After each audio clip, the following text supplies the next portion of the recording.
So here is a photo of this tree. As you can see, the roots are quite confused and the soil it's in is less than ideal, but there is a good bark detail on that trunk. The upper part of this tree is really not much to talk about. It's quite heavy, there's lack of taper, it hasn't been trimmed for a long while, and I believe that there is no way you can incorporate those large branches into a future design. So after some deliberation, I've come up with a design that will produce a much smaller and more compact tree that makes the best use of the good features of the tree, which is the bark and the powerful nibari. But before we can get to that point, there's obviously some work that needs to be carried out on this tree. The roots are really quite congested, so that's going to be my first point of attack. The tree hadn't been repotted for about 3 years, and the roots had grown through some of the drainage mesh that was used to cover the drainage holes of the pot. Fortunately, most of those roots that were circling underneath were all emanating from one large root, and the remaining root ball is quite sufficient to sustain this tree. The next step was to secure this tree into a new pot. I've used a slightly larger and deeper plastic training pot in order to facilitate the root growth that I'm going to need for the next couple of years. The potting medium I'm using is pure coarse grade Akadama.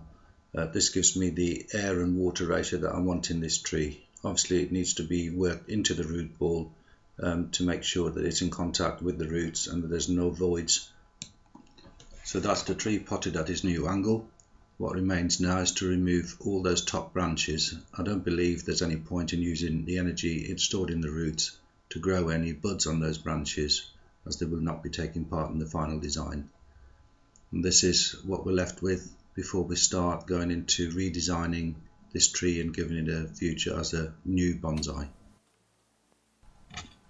So it doesn't look too promising at the moment, I can understand that, but the first thing to do now is to remove most of this dead top, because I don't want too much of this dead wood in that tree, as it will detract from the final design. I'm using a variety of tools for this to whittle that down. There'll be no carving done on this tree for a couple of years, because I believe it's best to have the dead wood dry out properly to do that, because you get better results. So as you can see, that dead wood has been reduced quite dramatically. There's only a small part of it left, which is intentional.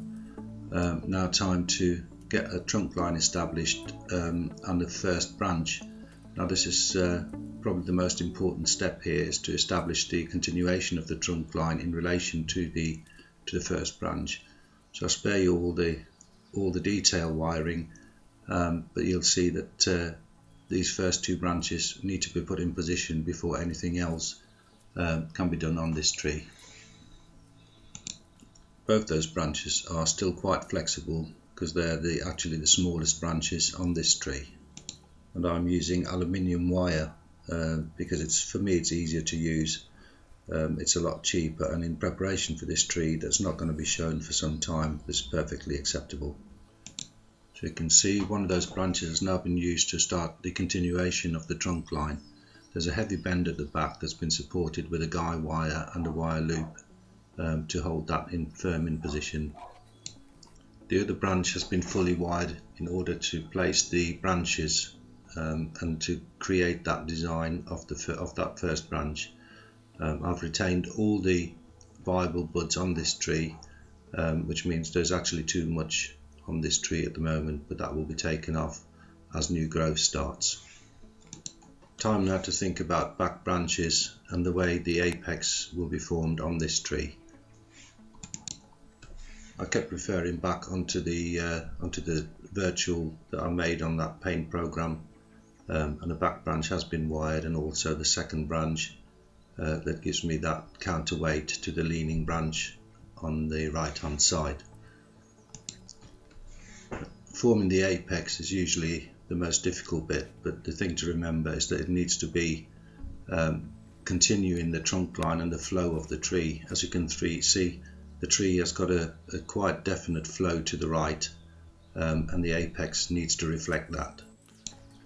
So after final placement of the branches in the apex, this is the design that has resulted, and I hope that this is going to make a good start on this further development of this tree that's been languishing for some time. I hope you've enjoyed that and that it's made sense of what I've done. Any comments be, as always, kindly appreciated. Thanks very much. Bye bye.